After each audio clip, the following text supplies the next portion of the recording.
자, 5, 6월 수업 안내 잠깐 드리도록 하죠. 5, 6월은 이제 사례 연습반입니다. 이 사례를 토대로 해서 수업이 전개된다라고 보시면 됩니다. 5월이면 이제 꽃도 많이 피고 뭐 나들이 하기도 상당히 좋죠. 근데 뭐 시기가 적절하지 못해서 그렇죠.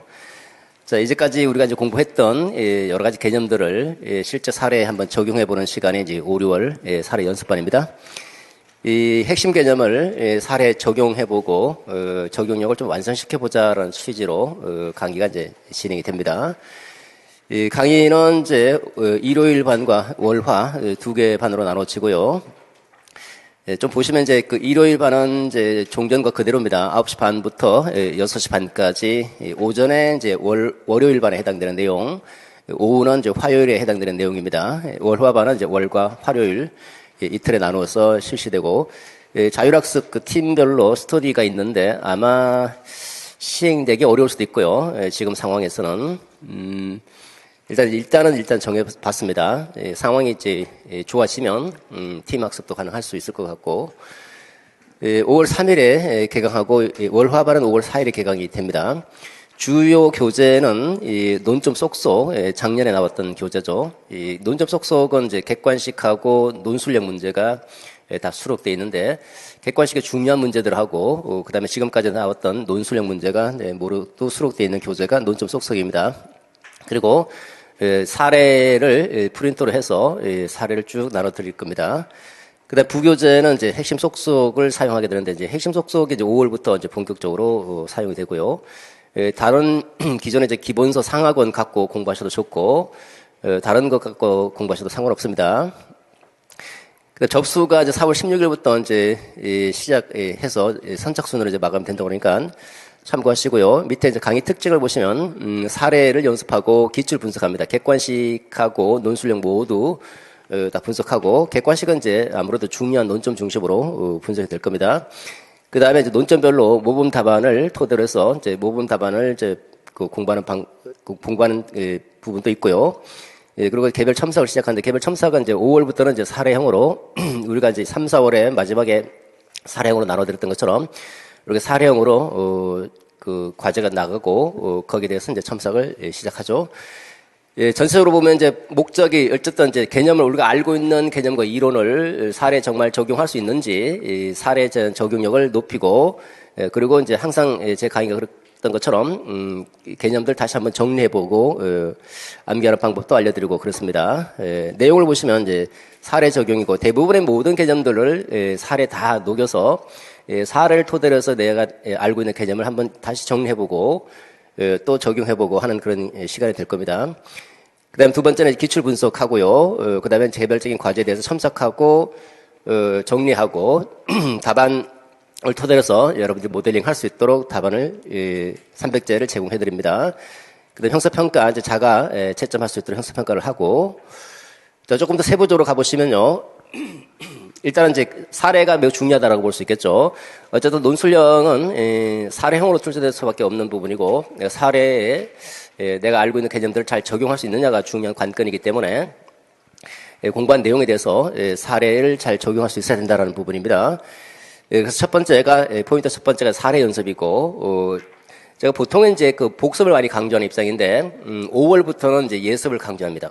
5월부터 그다음 7, 8월, 11월 전부 다 이제 7, 8월, 11월은 다 모의고사반이죠. 그러니까 미리 공부를 해 와야 되고, 5, 6월도 마찬가지입니다. 사례 연습하기 때문에 일단은 내가 미리 공부를 하고 들어와야지 사례 풀 때 자신의 어떤 그 개념과 이론들을 한번 점검해 보면서 잘 모르고 있다, 또는 다시 한번 봐야 되겠다, 뭐 스스로 이제 그 개념에 대해서 이해도를 확인할 수 있기 때문에 미리 공부를 하고 들어오는 것이 좋습니다. 그래서 5월부터는 이제 그야말로 이제 예습 중심으로 진행이 될 거다라고 보시면 되겠고, 그 다음에 두 번째 기출 분석이죠. 객관식 쭉 한번 훑고, 그 다음에 논술형 기출 문제 쭉 훑고, 이제 어떤 식으로 이제 글에 접근해야 될 것인지, 글 쓰는 방법도 이제 간단하게 소개하고 합니다.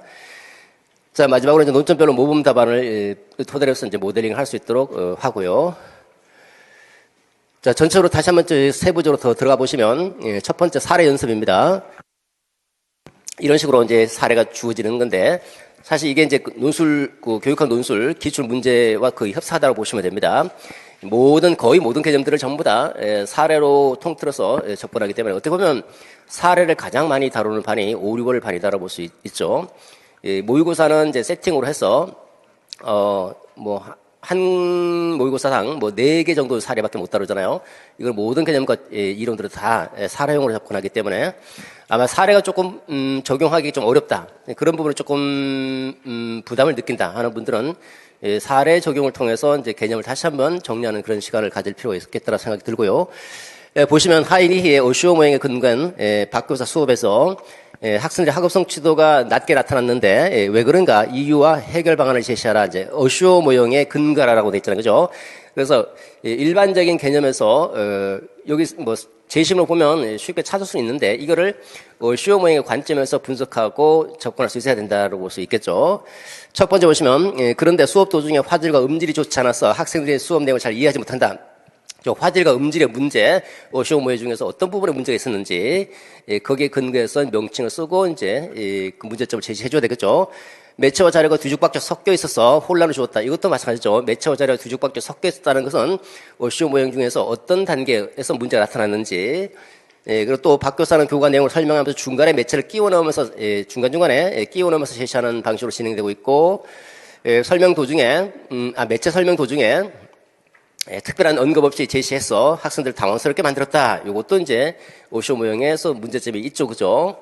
그리고 수업 전반에 걸쳐서 학생들은 이제 많은 비디오와 사진 등을 보게 되지만 매체를 일방적으로 제시만 해서 수동적으로 학습하더라. 이것도 이제 문제가 있는 거죠. 그 결과 학습 목표 달성이 매우 저적이 나타났다. 이렇게 해서 이제 결과적으로 이제 학업 성취도가 낮은 이유를 어시오 모형의 관점에서 판단해서 찾고 그리고 어떻게 해결해야 될 것인지 정말 이제 교육학 논술 문제다라고 보시면 됩니다. 두 번째, 김 교사가 고려해야 할 설계 요소 4가지를 제시하라고 되어 있죠. 인지 부화 이론을 기반으로 해서 복합적 인지 기능 학습, 복합적 인지 기능 학습을 위한 교수 설계한다면 딱 떠오르는 게 있잖아요, 그죠? 4CID 모형, 4CID 모형이 떠올라야 될 것이고, 거기에서 볼 때 선언적 지식과 절차적 지식으로 이루어진 학습 과제들은 인지 부화를 줄일 수 있는 방식으로 순서화하여 제시하고 학생들은 과제를 수행하는 동안 복잡한 인지 기능 및 메타 인지 기능을 습득할 수 있도록 한다. 어떻게 설계해야 될 것인지 설계 요소 4가지 쓰라. 다음에 6번 보시면 김 교사의 견해인데 잠재적 교육과정의 개념과 그 교육과정의 문제점을 찾아서 쓰라라고 되어 있죠. 그래서 첫째 줄 끝에 보시면 조직적 과학자들의 과학 지식이 객관적인 지식의 체계로만 은근슬쩍 가르쳐지고 있고 사회 수업에서는 갈등보다는 이제 사회적 합의가 무엇보다 중요한 특징으로 관여되고 있더라. 등등 이렇게 얘기하고 있죠. 이거는 잠재적 교육 과정의 두 번째 관점이다라는 것을 알 수 있어야 될 것이고 그것이 어떤 문제점을 초래하는지 그런 것들을 이제 써달라는 겁니다. 그다음에 8번에 보시면 교사와 교장의 대화인데 스나이드 등이 제시한 교육과정 실행의 관점 하면 이제 일단 3가지 떠오르겠죠. 3가지 중에서 이제 사례를 보면서 하나씩 뽑아서 이제 각각에 맞게 적용시켜야 됩니다. 김 교사. 기존에 국가가 정한 교육과정에 얽매이지 말고 교사가 창의적으로 교육과정을 만들자 해서 교육과정을 하는 것은 교사와 학생이 함께 만들어가는 교육 경험이다. 요 말이 딱 나오면 어떤 관점이다 딱 튀어나와야 되겠죠. 이 교상 글쎄요 전국적인 교육의 질을 보장하기 위해서 공통된 내용을 정해서 실시하는 게 교육계획이고 국가교육과정인데 그렇다면 임의적으로 수업을 해서는 안 되고 당초 국가교육과정에 정한 목표와 내용을 중심으로 가르쳐야 된다. 그대로 충실하게 실행하라라는 그런 관점을 취하고 있죠. 박 교사 두 번의 말씀을 알겠는데 굉장히 복잡한 문제다. 그래서 국가교육과정뿐만 아니라 교실 상황도 살펴봐야 되고 학습자 수준이나 교사 요구도 함께 고민해봐야 된다. 그래서 어느 정도의 의견 조정이 좀 필요하지 않느냐 이런 관점을 취하겠죠. 그러면 3가지 관점 중에서 어디에 해당되는지 딱 찾아내면 되겠죠. 이런 식으로 사례가 쭉 모든 개념들과 이론들 거의 모든 개념과 이론을 실제 사례를 토대로 해서 이제 익히기 때문에 어떻게 보면 이제 사례 적용을 높이면서 동시에 자신의 개념과 이 이론을 내서 좀 더 정교하게 학습할 수 있는 시간이 될 수도 있고 또 실제 시험 문제니까 어쨌든 실제 시험 문제 형태로 나오는 것이기 때문에 많은 사례를 통해서 시험에 대한 적응력도 좀 높여나갈 수 있다고 볼 수 있겠죠. 객관식을 분석합니다. 객관식도 이렇게 이제 객관식 중요한 논점들을 토대로 해서 살펴볼 수 있죠. 25번 문제 공부 중등이고 26번을 보시면 다음은 교육과정 구성 절차 중에서 내용 조직 원리다. 이거 한번 출제가 됐죠. 내용 조직 원리. 우리는 일단 얘를 빼고 보는 게 더 좋아요. 그죠? 빼고 내가 이걸 맞출 수 있는가 못 맞출 수 있는가. 보면 수학과에서 배운 그런 개념들을 자연과 데이터 해석과 관련 지어 구성한다라고 했잖아요. 관련 짓는다. 관련 짓는다가 키워드죠. 통합성이다. 이렇게 딱 나올 수 있죠. 그죠? 실제로 이제 통합성의 원리가 이렇게 그 논술형으로도 출제가 됐고요. 그 다음에 여기 이제 11번 문제는 이제 10학년도 중등 논술인데, 중등 객관식인데, 12번 보시면 이제 위긴스와 맥타이의 백워드 설계 모형이죠. 그래서 이해 수준이다. 이해가 6가지가 있잖아요. 그죠? 그 이해 중에서 가장 낮은 수준 이해와 가장 높은 수준의 이해를 바르게 짝지은 거, 이렇게 해서, 이해가 중요하다는 것을 우리가 확인할 수 있고, 그래서 이걸 사례형으로 변형해서 이해 측면을 물어볼 수 있다는 겁니다. 그 다음에 2번을 보시면 백워드 설계 방식을 가장 잘 설명한 거, 목표 설정하고 평가 계획하고 수업 활동 계획 순으로 설계한다. 이거죠, 그죠? 저거는 우리가 일반적인 용어이고, 위긴스와 맥타이가 제시하고 있는 용어는 바수학이죠. 바라는 결과의 확인, 그 다음에, 수용 가능한 증거의 결정, 학습 경험과 수업의 계획, 요렇게 명칭 쓰고 있고, 그 명칭도 일단 알아두셔야 되겠죠. 또 이렇게 이제 객관식을 토대로 해서 어떤 식으로 출제되고 있고 또 주로 객관식에 나와 있는 그 지문 자체가 어떻게 보면 공식적인 지식이기 때문에 공식적인 지식을 다시 한번 확인해 볼 수도 있고요. 출제 경향도 파악할 수 있고 그렇습니다. 자, 논술형입니다. 그 다음에 모범 논점별로 쭉 있죠. 1번부터 교육과정의 핵심 논점들을 쭉 다 모아놓고 각각의 핵심 답안 논점에 대해서 이제 답안도 이제 여러분 참고 삼아 볼 수 있는 거고요. 자, 그 다음에, 그 각각에 대해서 이렇게 이제 답안을 작성할 수 있겠죠. 파이너가 강조한 쿠렐의 개념, 쿠렐의 방법론을 제시하라. 물론 이제 사례형으로 나오겠지만, 이제 논점별로 답안을 한번 작성해 볼 수 있다는 겁니다. 쿠렐의 개념, 동사적 개념이죠. 경험과 체험을 강조하는 개념이고, 그 다음에 방법론 4가지가 이제 회전 분종이다. 회귀 전진 분석 종합.